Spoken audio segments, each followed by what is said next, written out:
Bonjour à tous. Aujourd'hui, on va étudier la paracha de Nasso. Donc dans Nasso, il y a plusieurs sujets qui sont mentionnés. L'un d'eux est le sujet du nazir. Le nazir, son principe, ça va être le principe de l'abstinence en fait. Et il y a quelque chose de très intéressant dans le nazir. C'est ce qu'on va appeler un personnage ambigu. Pour la raison que déjà dans la paracha elle-même, on parle de lui en tant que personne kadosh, donc sainte, mais également en tant que personne qui faute. Donc déjà, c'est pas très clair, c'est quoi son statut. Est-ce qu'être un nazir c'est bien, est-ce que c'est pas bien, est-ce que peut-être que ça dépend du cas. Et surtout qu'en plus dans les Chazal, Chachamim, ils se posent la question du pourquoi en fait le parachat Nazir, elle va être située là où elle est située. C'est-à-dire que, en fait, avant la parachat Nazir, qu'est-ce qu'on a? On a la parachat de la femme Sota. Donc la femme qui est soupçonnée d'avoir trompé son mari. Et il y a tout le processus qui va se faire. Donc on a la parachat Sota. Juste après cela, on a la parachat de Nazir. Et juste après la parachat de Nazir, on a Birkat Kohanim. Donc, sur la première adjonction qu'il y a entre la parachat de Nazir et la parachat de Sota, Chachamim se sont posé la question, et la réponse qu'ils ont donnée c'est Kol haroe sota bikil kula yazir tatzmo minayin. Donc, tout celui qui voit une femme sota se dégrader, on va traduire ça comme ça, alors il doit s'éloigner du vent. Donc, en final, selon ça sortirait qu'en fait, le nazir, c'est quelque chose de très circonstanciel. C'est parce qu'il a vu quelque chose qu'il ne fallait pas vraiment voir, il a vu où ça pouvait emmener, parce qu'à cause du vin, comme on dit qu'en fait, le vin, ça rapproche les gens, alors à cause du vin, la femme, elle en est arrivée là où elle est arrivée, alors, c'est-à-dire toi, le nazir, tu vas prendre une leçon et tu vas remettre un peu tes pendules à l'heure. Mais d'un autre côté, on voit que la nazir, il est juxtaposé aussi à Birkat Kohanim. Et sur ça, les Chachamim nous ont dit que, enfin, pas vraiment Chachamim, mais le Ben Ezra, un commentateur de la Torah, il va expliquer que la raison pour laquelle c'est juxtaposé, c'est parce que, Birkat Kohanim, ça parle de choses de Gdusha, de sainteté, parce qu'au final, c'est les Kohanim. Et c'est pour cette raison qu'en fait que le nazir a été juxtaposé à Birkat Kohanim, parce que le nazir aussi il est kadosh, il est saint. Donc cette ambiguïté, elle est très particulière. De même dans Ta'anit, c'est la première ressource que j'ai ramenée dans la feuille. Dans Ta'anit de page 11 A, il y a carrément une marloquette entre les Amoraïm sur le statut du nazir. Donc, comme ça, il est écrit dans la Gemara. Amar Shmuel, Kala Yoshev Beta'anit, Nikra Chote. Savar ki haïtana, de Tania. Rabbi Lazar Kafar be Rabbi Omer, Ma Talmud Lomar vechiper alav me'asher chata ala nafesh, vechi be'eze nefesh chata ze, ela shetzir atzmo minayayin. Donc on va traduire.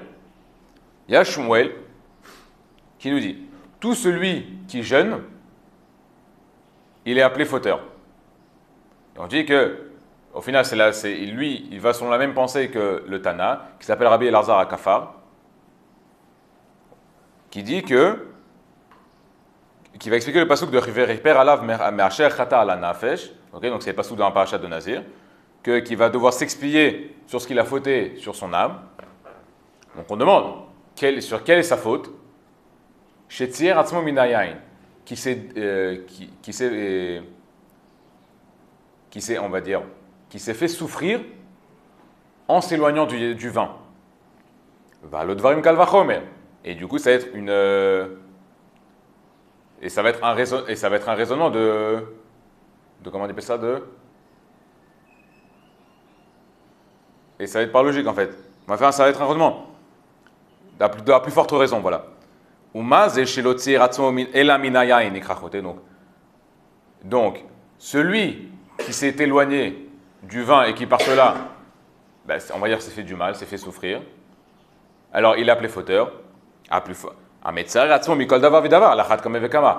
forte raison pour celui qui se fait souffrir en s'éloignant de toute chose. Ok, ça veut dire que si moi je décide de m'éloigner de la consommation de pommes, eh ben je suis appelé chodé. Parce que ça me fait du mal. Mais, on a un autre avis. Okay, donc on a Rabbi Elazar qui dit quoi? Rabbi Elazar Omer, Nikra Kadosh. Shenemar Kadosh ye Gadel Pare Asar Rosho. Rabbi Elazar dit non, il n'est pas appelé chodé, il est appelé Kadosh. Pourquoi? Parce qu'il est écrit dans le Passouk. Saint il sera celui qui fait grandir, celui qui se laisse pousser les cheveux. Même ce passouk se trouve aussi dans la parasha du Nazir. Donc donc celui qui se fait souffrir en s'éloignant d'une seule chose, il est appelé saint. À plus forte raison, celui qui s'est fait souffrir de toute chose. Ok? Donc c'est très ambigu en fait le statut du Nazir. Demain, cette ambiguïté arrive à son zénith avec le Rambam. Pourquoi? Parce que le Rambam, dans son livre Yad HaChazaka, donc son livre de Halakha, eh bien, il va ramener ces deux avis. C'est-à-dire, dans Ilchot Derot, ok? Comme ça, il dit Shema Yomar Adam, Ho'il Va'akina Va'atava Va'kavod, V'chayotze Ba'em, Derech Ra'aen, Umotzin et Adam Min Ha'olam. Donc, il se peut qu'un homme va se dire que, puisque la jalousie, le désir, l'orgueil, enfin l'honneur, et autre chose qui y ressemble, font en sorte que l'homme, en fait, ça va être le mauvais chemin et que du coup, l'homme, il va sortir de ce monde. Alors, à cause de cette pensée-là, l'homme va se dire, Efrosh mehen beyoter ve'etrachek letzad ha'acharon. Donc l'homme, il va se dire, je vais m'éloigner d'eux le plus possible. En fait, je vais aller à l'opposé. Ok? Ad shelo yochal basar, velo yishte yain, velo yisa isha, velo yeshev bedira na'a, velo yebash malbush na'e. Et là, hasak va'atsemer hakaché. V'chayotze ba'en kegon kohanei avdei kochavim. Donc il se dit, en fait, moi je vais aller à l'opposé. C'est-à-dire, je ne vais pas me marier. Parce qu'au final, se marier, c'est laisser aller à mes instincts primitifs, mes instincts animaux, on va dire ça comme ça, animaux, pardon. Je ne vais pas boire de vin, je ne vais pas manger de viande, je ne vais pas mettre des beaux habits, je ne vais pas habiter dans une belle maison. Non, je vais me nécessiter du strict minimum, voire même encore moins. Mais si on ne mange pas de viande, ça souffre. Non, il n'y a pas d'obligation de manger de la viande. Ah, ok. Le Shabbat, c'est pas une obligation. C'est encore autre chose. Non pas d'un point de vue, sur un point de vue idéologique là. Quelqu'un va dire, moi en gros je me sépare de tout. Ouais, En gros on va dire tout ce qui fait que la vie peut être agréable, non, je m'en éloigne le plus possible. Et te dit déjà le Rambam, en fait c'est comme les Kohanei Avdei Kochavim, ce serait comme les prêtres de l'idolâtrie, qui étaient pareils, qui se contentaient du strict minimum. Gamze derech ra'ahi, v'asur le'lerba. Il dit, ça aussi c'est un mauvais chemin, et il est interdit d'agir comme ça. Et celui qui va sur ce chemin-là, il est appelé fauteur. Sha'arei Omer ben Nazir, parce que dans Parashat Nazir, qu'est-ce qu'il est écrit? Vechiper alav me'asher chata ala nafesh, qui devra s'expier sur la faute qu'il s'est infligée sur son âme. Donc d'un côté, on voit que justement celui qui va s'éloigner des choses de ce monde-là, il est appelé fauteur. Okay? Mais le problème, c'est que dans les Ilchot Nezirut, donc vraiment toutes les halachot qui sont liées au Nazir, il écrit comme ça. Donc ligne 15. Aval hanoder lashem derech kedusha hareze nayu meshubach v'al ze ne'emar nezer elokav al rosho kadosh hu lashem ushkalo hakatuv kanavi shene'emar va'akim mibenechem linvi'im umibachurichem linzirim. Ok, donc le Rambam il te dit que celui qui fait le vœu derech kedusha, donc d'une manière sainte, on va dire traduire ça comme ça, alors, Arezen Na'i ou Mouchouar, voici que c'est beau et il est digne de louange, et qu'il est dit sur lui, Nezer Elokav al Rosho, Kadosh Lashem, que la Nezer serait une couronne, en quelque sorte, donc on va dire que la couronne divine se trouve sur sa tête, Kadosh Lashem, il est saint à Dieu, il est saint vis-à-vis de Dieu. À tel point que dans le Navi Amos, il compare, en fait, il met sur un même piédestal le Navi, le prophète, et le Nazir. Ok? Donc, on voit que d'un côté, justement, donc le Nazir, il appelait Choté, d'un autre côté, il appelait Kadosh. Donc, c'est vraiment. Donc, on ne sait pas quoi faire. Qu'est-ce qui se passe? Pourquoi une telle ambiguïté vis-à-vis de ce personnage du Nazir? On a compris jusque-là la question? Super. Alors, déjà, il y a une différence dans les paroles du Rambam, ok, sur l'intention de la personne. Ok, j'ai vu ça en préparant le cours, donc je ne sais pas si quelqu'un d'autre l'a dit, c'est très possible, mais en tout cas c'est ce que j'ai vu.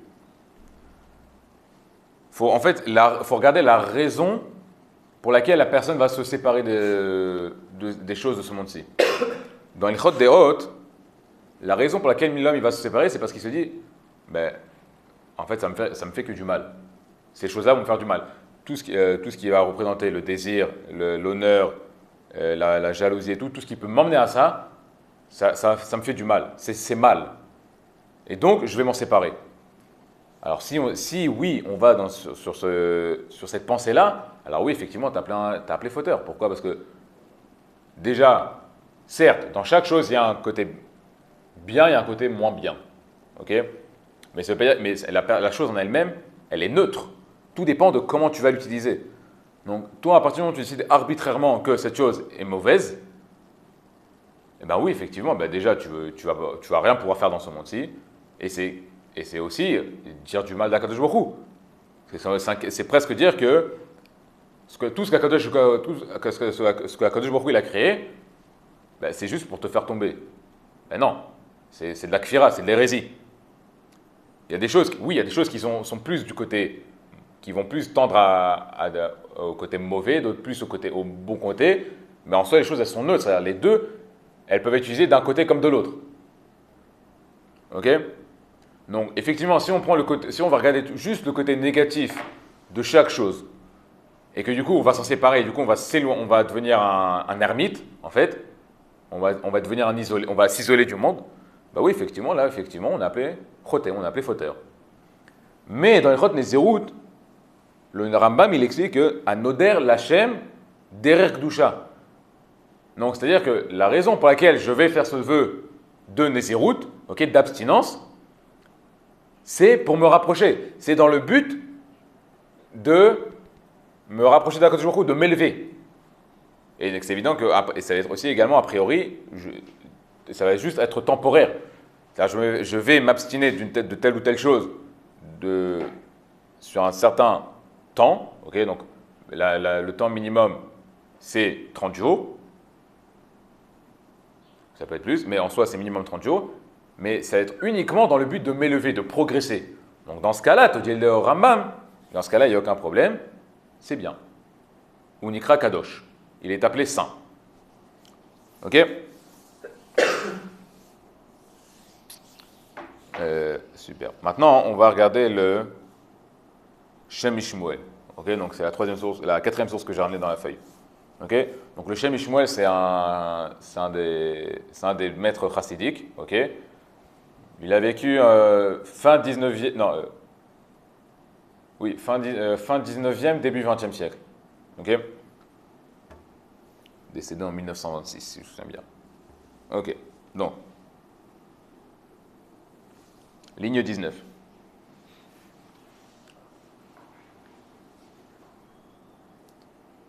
Nire dehine, inyan הנזיר שחלה עליו קדושה עליונה, והרי זה דומה לאיש המבזבז ממונו למצווה, אף שהאדם חייב להיות חס על ממונו. מכל מקום, המצווה היא במעלה יותר מממונו, ורשאי להפסיד ממנו כדי להשיג המצווה.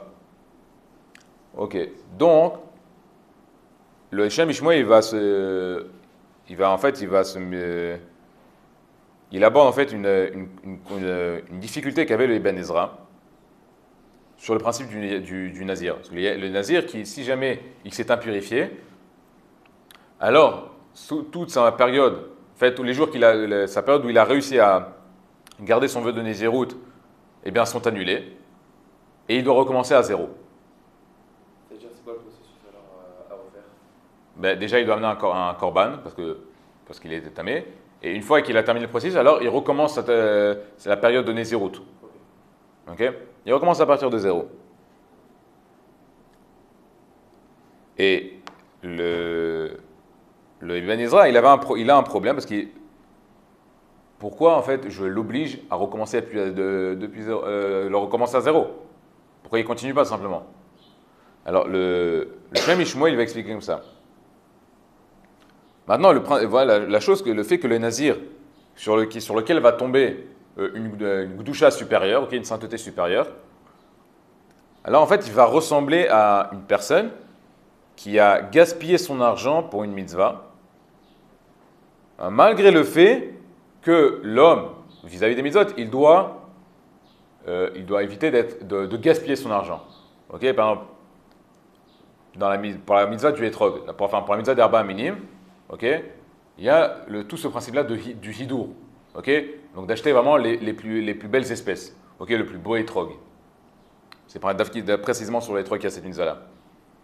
Alors maintenant, jusqu'à combien je dois dépenser pour acheter un beau etrog? Alors, je ne me souviens plus si c'est un cinquième ou un tiers, mais le fait est que les Chachamim nous disent, ok, tu dois, oui, dépenser de l'argent pour avoir un beau etrog, On va pas s'endetter. mais ne dépense pas toute ta fortune pour ça. Ok? Alors, te dit le Machem Ishmael, alors bien que justement l'homme il doit aussi faire attention à son argent quand il a accompli des mitzvot et pas dépenser à tout va, eh bien, te dit que dans le cas où la personne a dépensé plus que ce qui était nécessaire, il a quand même accompli la mitzvah. Il a quand même le droit de faire ça. Ok? Afin d'obtenir la mitzvah. Et il te dit que Vechenu l'inyan tsaraguf. Il te dit qu'il en est de même sur le fait de la souffrance corporelle. Ok? Ok, pourquoi? Parce que bien que la personne, elle a l'interdiction de se faire du mal, de se faire saigner, ok? Mikol makom, kede lehasik tachlit yoter nirbada migufo, rachai letzar et atzmo. Tu dis que malgré cela, si la personne, elle veut atteindre un but plus élevé que son corps, ok? Il veut vraiment atteindre un niveau vraiment supérieur, alors dans ce cas, il a le droit de se faire souffrir. Alken, rachai adam litarnot ba'asher alidetarnit masik chayut mimakom gavoa yoter. Et c'est pour ça qu'une personne a le droit de jeûner. Une personne a le droit de s'imposer un jeûne afin de s'élever. Mais de combien de temps? On parle d'un jeûne, normal, d'un jour. Ok? Mais ça change rien. Il y a plusieurs principes de jeûne. Il y a aussi, par exemple, il y a un principe de jeûner aussi tous les lundis, un jeûne qui s'appelle de jeudi, lundi, mardi, jeudi. Ok, c'est un type de jeûne. Il y a aussi, par exemple, pendant les 40 jours qui précèdent Rosh Hashanah, il y en a qui ont l'habitude de jeûner chaque jour. Ok, pendant ces 40 jours. Donc, il y a plein aussi de cas de figure où la personne elle peut jeûner. Par exemple, si elle est dans un cas où elle a fait un certain type de rêve ou autre chose. Donc, on voit qu'une personne, donc te dit le Shem Shmuel, il y a des cas de figure où la personne, elle a le droit de se faire souffrir, ok, mais pas se faire souffrir pour se faire souffrir, ok, dans le but de progresser, de s'élever.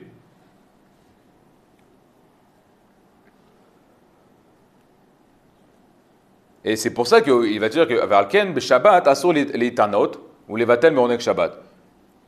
Qui est les malam yaoneg. Il dit que c'est pour la même raison que Shabbat, on n'a pas le droit de jeûner.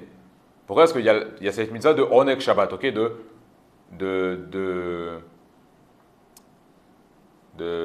comment on dit? De manger. La mitzvah de onek Shabbat, ok, de se faire plaisir à Shabbat. Ah, okay. Et il n'y a pas de chose plus élevée que le oneg, ok. Et il n'y a pas et il te dit que tu ne peux pas en fait atteindre un niveau, un niveau supérieur. Non, pardon, je vais recommencer. Et il te dit que si tu commences à un niveau 1 et que tu vas atteindre un niveau supérieur, alors le niveau que tu atteindras avec le Oneg Shabbat, il sera supérieur que si tu avais jeûné. Ok? Donc c'est pour ça qu'il te dit qu'en fait que le Oneg Shabbat, pendant le Shabbat, en fait, tu n'as pas le droit de jeûner. Parce que le niveau que tu atteindras, il sera beaucoup plus élevé que si juste tu jeûnais. Ok? Vezehu inyan nazir, shemetzaer et atzmo, ligne 25.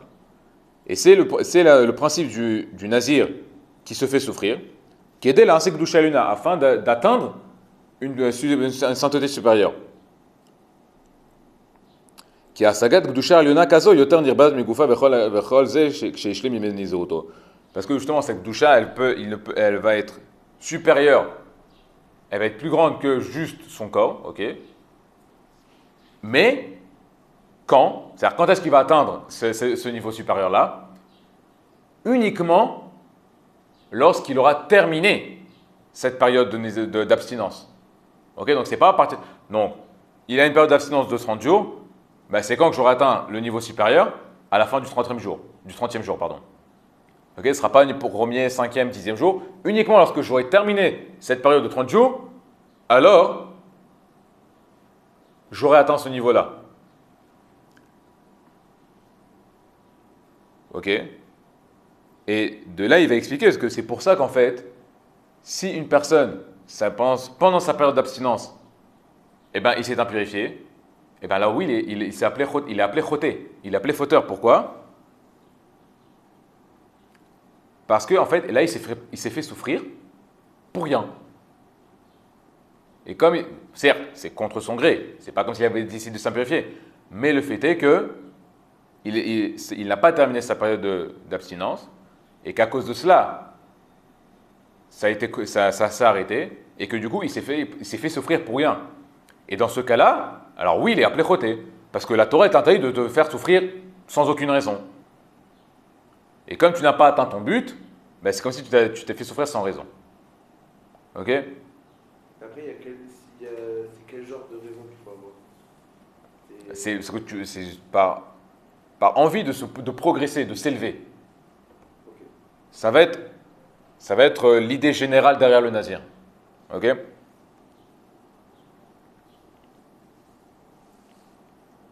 On va encore regarder dans le Shem Mishmuel, ok, dans une autre dracha, dans Shnat Ta'ad.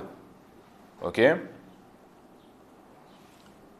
Alors, c'est coupé parce qu'avant, il te parle tout le principe de la sota, ok, sur pourquoi en fait elle est impurifiée, enfin, surtout le principe du processus de la sota, pourquoi est-ce qu'on fait comme ça? Purification. Voilà. Enfin, pourquoi le processus il est tel quel, en fait? C'est ça la question qui va se poser, en fait, surtout le Mahama, surtout la dracha. Et après, il va arriver sur le nazir. Ok? Et en fait, il va expliquer que les trois interdits qu'il y a sur le nazir, c'est-à-dire l'interdit de se raser, de boire du vin et de s'impurifier d'une toumatmet, ok, de l'impureté des morts.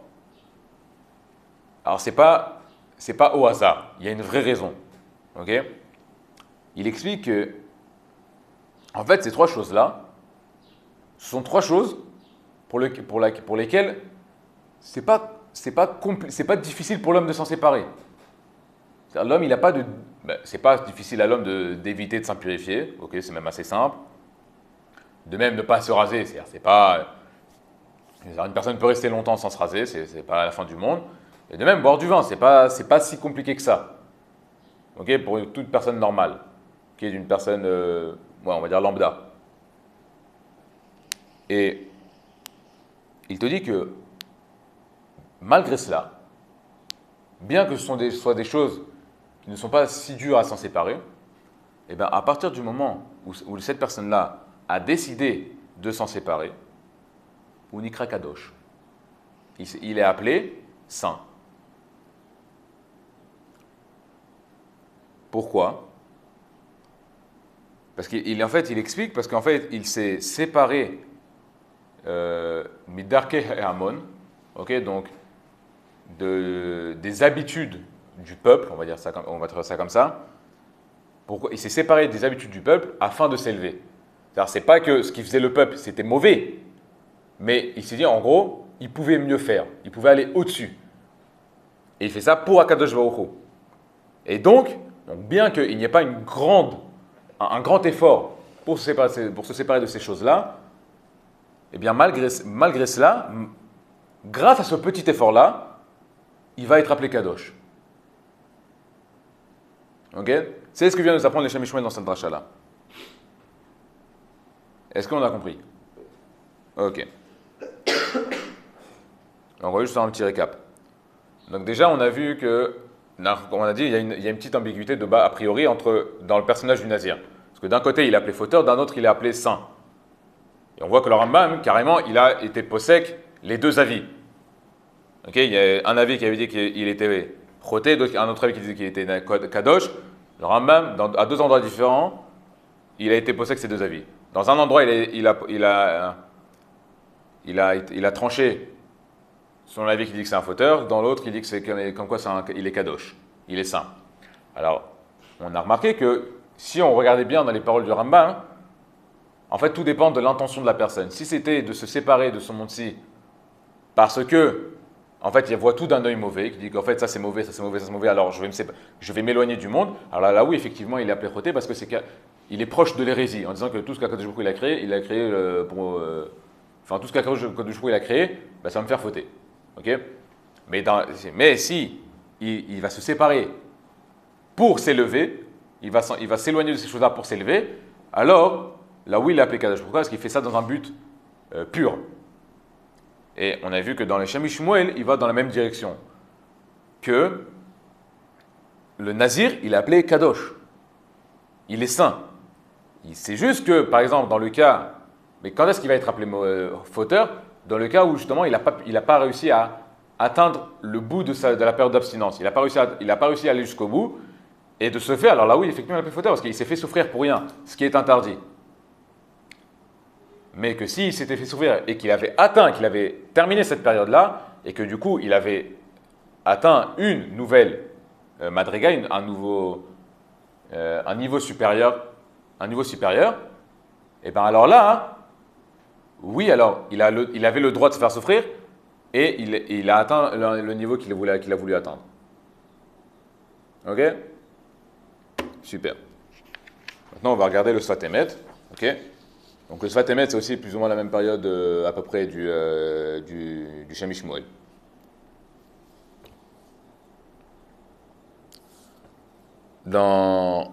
Ok, donc le Sfat Emet, il va dans la première source que j'ai ramenée du Sfat Emet, ok, donc à ligne 45 au verso de la feuille. Il va s'intéresser sur la juxtaposition de la parashat Birkat Kohanim et de la parashat Nazir. Ok? Alors, elles ont un rapport les deux, ça veut dire? Ou juste parce qu'elles se suivent? Justement, on va voir. Okay. On part du principe que rien n'est au hasard dans la Torah. Ok? Donc, si cette parasha est juxtaposée à une autre, c'est qu'il y a une raison. Et en soi, la Birkat Kohanim, on peut se dire pourquoi maintenant? Il y a tellement. On aurait pu le mettre dans Parashat. Dans quel Parashat c'était? Dans Parashat est mort, si je ne dis pas de bêtises. On parle de tous les dîmes des Kohanim. Ok, ou alors simplement, dans la Parashat, je ne sais plus où c'est, où il y a eu l'onction des Kohanim. Il y a eu plusieurs endroits où on aurait pu mettre Birkat Kohanim. Là, on la met en plein milieu, c'est-à-dire juste après Parashat Nazir. Et juste avant Parashat Nessim. C'est-à-dire, il y a quand même c'est pas sans raison. C'est sûr qu'il y a une raison. Et la raison, on va la chercher. Okay. Donc, il y a le Eben Ezra, comme je l'ai dit au début du cours, qui dit que le Nazir, il est Kadosh. Birkat Kohanim, c'est de la Kedusha. Alors, comme les deux Oskim se parlent de Kedusha, alors ils ont été juxtaposés. Maintenant, le Sfat Emet, lui, il va dire comme ça. Binyan smichut birkat kohanim le parashat nezirut lehodia ki gam hapratim hamitarlim ibne doram nazir kodesh lashem אף על פי כן צריכים לבטל מעשיהם הטובים אל הציבור. En fait, on va traduire. Donc, sur la juxtaposition des Birkat Kohanim et la Parashat Nezirut, ça vient en fait ça vient enseigner que même les individus qui vont s'élever au-delà des gens de leur génération, ok, par exemple, comme le Nazir. Af al pichen, donc malgré cela, tzrichim levatel ma'asehem hatovim el hatzibur. Ils doivent annuler leurs bonnes actions vers au tzibur, ok, à la communauté. Veleida ki yatsu min haklal ilamed al haklal kol yatsa. Et qui qu'ils sachent qu'ils sont sortis de la communauté pour enseigner sur la communauté. C'est-à-dire,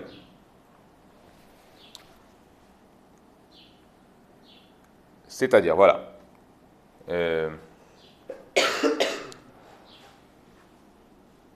Une personne qui va décider de s'élever, okay, de progresser, et qui pour cela va se mettre à l'écart, okay, comme le Nazir. Le Nazir, il se met à l'écart pour justement, pour s'élever. Alors, on te dit qu'il ne va pas être juste lui, c'est-à-dire il ne va pas s'éloigner en tant qu'individu, c'est-à-dire que sa mise à l'écart, elle va avoir des répercussions elle va avoir des répercussions sur le klal, sur le peuple. Ok? C'est-à-dire que ses actions à lui, elles ne vont pas être juste pour lui. Elles vont également avoir une répercussion sur le peuple. Et que sa particularité à lui, en fait, va également enseigner sur la particularité du peuple. Est-ce que c'est clair? Oui. Ok? Et d'où est-ce qu'il apprend ça, le Sfat Emet? Eh bien, il apprend ça du Kohen. Pourquoi? Parce que le Kohen, c'est quoi le principe du Kohen? Le Kohen, il est différent du reste du peuple. Il a des lois qui sont propres à lui. Il est mis à l'écart en soi. Il n'a pas droit au chant. Il ne fait pas de travail. Lui, il est toute la journée au Beit Hamikdash. Au Beit Hamikdash. Et il enseigne la Torah. C'est tout ce qu'il fait. Mais il n'est pas juste, il n'est pas considéré comme une élite qui est au-dessus de nous et on n'y a pas accès. Non. Il a été mis à l'écart pour le peuple. À travers le travail du temple, à travers les korbanot. Et de même qu'il en est pour les Kohanim, il en est de même pour toute personne, tout individu qui cherche à s'élever et qui par cela doit par exemple se mettre à l'écart. Ça va être le cas, par exemple, si on parle de tous les jours, ça va être le cas de tous les rabbanim et Gdolei Hador. Certes, les Gdolei Hador, souvent, ce sont des gens qui, pendant une certaine période se sont exclus. Ils se sont enfermés dans une chambre, et ils ont étudié. Mais ils n'ont pas fait ça juste pour eux. Ils ont fait ça pour le Ham Israël. Et donc, c'est-à-dire, par cette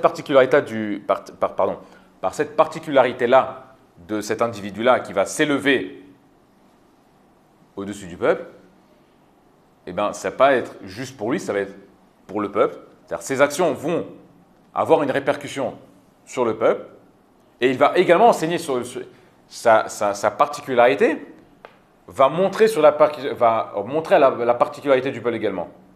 Ok? C'est aussi un des principes sur lesquels la Torah est étudiée. C'est une braïta qu'on dit tous les jours avant la tfila. Alors l'un de ces principes, c'est Enaklal, je ne sais pas exactement comment il va, mais c'est en gros, c'est toute un prat, c'est un détail qui est sorti du klal. Il vient enseigner sur tout le klal. Okay, donc un détail qui est sorti de la règle, okay, de la règle générale, ça ne veut pas dire qu'il n'a pas. C'est-à-dire que ce même détail, il va enseigner sur tout le reste de la règle, sur toute la règle. Alors, ça va être le même principe ici, c'est comme ça c'est le principe qu'il a utilisé. Ok? Maintenant, dans un autre endroit, un peu plus loin dans le Sfat Emet toujours, il va aller plus loin. Ok? Il va dire que le Nazir, il est Kadosh, mais pour une toute autre raison. Ok? Le Sfat Emet, il explique comme ça. Il va parler de tziour, ok, donc d'image. Donc on a le tziour de la neshama, donc on a l'image de la neshama, et on a le tziour agouf, et on a l'image du corps. Ok? Alors, il te dit que la neshama, elle va s'habiller par le corps. Ok? C'est quelque chose qui est très récurrent dans la Kabbalah, dans la Torah Sidut. Ok? C'est en gros que la neshama, elle va être cachée par le corps. C'est-à-dire que le corps est l'habit de la neshama, en quelque sorte. Ok? Et il te dit que l'homme, il doit trouver ce dévoilement de ce tziour apnimi, de la neshama. En gros, l'homme, il doit réussir à voir l'image de cette neshama en lui. Ok? Il doit la découvrir.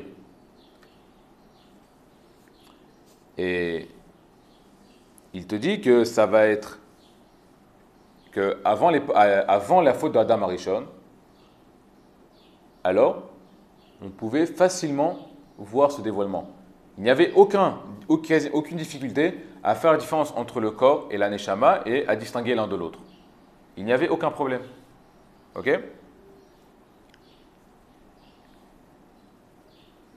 Mais après la faute, ok, donc ligne par exemple, regarde les 27, fin de la ligne, ce que j'ai souligné. 27, de ce que j'ai souligné. Non, pardon, avec 57, pardon. Ah, okay.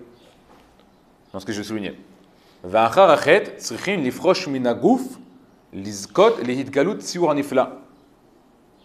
Mais une fois que après cette faute-là de Adam Arishon, alors en fait, on doit s'éloigner du corps, donc du matériel, afin de mériter au dévoilement de cette image-là de la neshama. Ok, donc il y a besoin de s'éloigner du matériel pour justement réussir à ressentir ce dévoilement de la neshama. Et il te dit, et il rajoute, il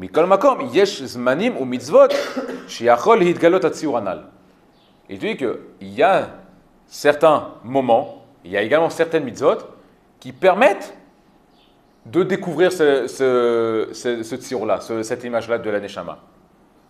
Il va donner, par exemple, ça va être le Shabbat, la mise des tefilin, et dans notre cas, le nazir également.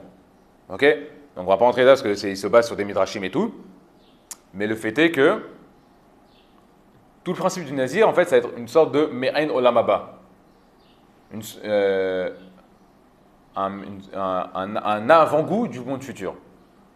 Dans le sens où je vais réussir à dévoiler ma neshama telle qu'elle aurait dû être dans le monde idéal. Ok? Donc déjà, jusque-là, on a compris que, en fait, il en ressort que, selon tout le monde, le nazir, il est appelé kadosh. C'est juste, dans certains cas, qu'il est appelé choté, qu'il est appelé fauteur. Pourquoi? Par exemple, comme le dit Shem Shmuel, dans le cas où il s'est fait souffrir pour rien. Et de même, dans la Gemara aussi, je ne l'ai pas ramené ici, mais c'est la suite de la Gemara que j'ai ramené dans le feuille. En fait, chaque avis qui a dit qu'il était kadosh, en autre endroit il dit qu'il était choté. Et l'avis qui a dit qu'il était fauteur, dans l'autre endroit il dit qu'il était kadosh. Donc, pourquoi? En fait, la raison c'est que déjà dans un cas, il y en a un qui va te dire que, non, en fait, tout dépend de la personne elle-même. Si la personne, elle est capable de tenir cette abstinence, oui, il est Nikra Kadosh. Mais dans le cas où il prend sur lui l'abstinence, mais qu'il n'en est pas capable, et du coup, il ne tient pas le coup, oui, il est appelé fauteur. Ok? Donc on voit que même en fait l'avis qui dit qu'il était saint, et qui d'un autre côté il dit fauteur, ben, au final c'est pas, c'est juste, ça dépend de la personne. Si la personne, elle prend quelque chose sur elle, qu'elle n'en est pas capable, ben, elle se fait souffrir pour rien, et ben, du coup, assourd, c'est interdit. C'est pour ça qu'il est appelé fauteur. Mais si elle en est capable, alors c'est comme a dit le Shem Shmuel, il est appelé Kadosh. Ok? Maintenant, il y a le Rav Sachs, okay, le Rav Sachs, dans son livre Sig Vesiyach, okay, je ne l'ai pas mis dans la feuille, il a fait une dichotomie justement sur le Rambam, justement sur cette contradiction que j'ai beaucoup aimé. En fait, il va faire la différence entre l'individu et la société. Ok? Il va dire comme ça. Quand on parle d'un individu, okay, d'un individu en tant qu'individu, alors effectivement, la nésiroute, l'abstinence, c'est quelque chose d'incroyable. C'est superbe. Mais lorsqu'on parle d'une société, et que du coup, cette société, on doit l'entretenir, on doit la créer, on doit la maintenir, eh bien, le nazir, il n'est pas fait pour ça. C'est-à-dire, dans une vie sociétale, le nazir, c'est un problème. Pourquoi? Parce que tout le principe du nazir, c'est un chassid, ok? Et en fait, le chassid, il dit comme ça, je le cite, Chassidim ena mitarninim be'emet bechevra, da'agatam netuna le'ishuat nafsham. Donc, il dit que les chassidim, ils ne sont pas vraiment intéressés dans la société. Ils sont plus intéressés à leur délivrance de leur âme.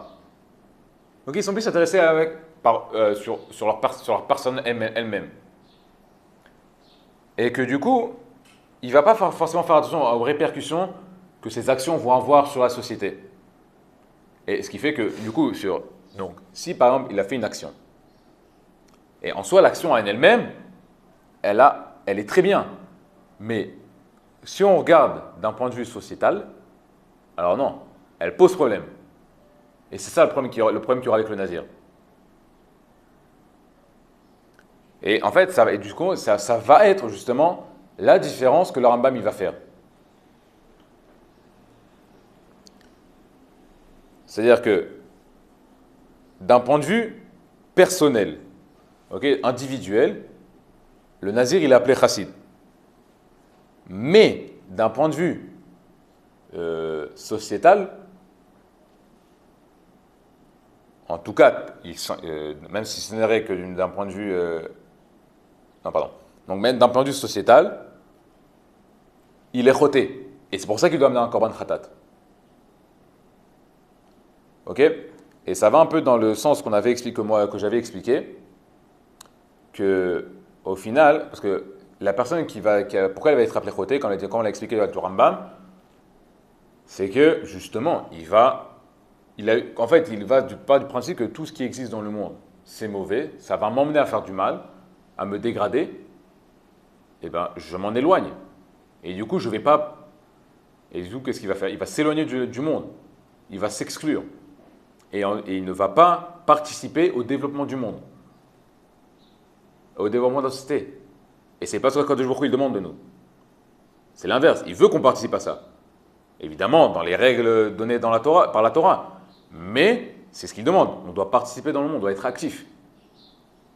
Et ce nazir-là, le nazir, justement, dans ce cas-là, il va à l'opposé. C'est pour ça qu'il est appelé choté. Mais dans le cas où il fait ça juste, d'un point de vue, il fait ça juste temporairement, eh ben, il n'y a aucun problème. Parce qu'il le fait dans le but de s'élever afin d'être un meilleur homme, et comme ça, il pourra mieux participer au développement du monde. On a compris? Super. Baruch Adonai Leolam. Amen ve Amen.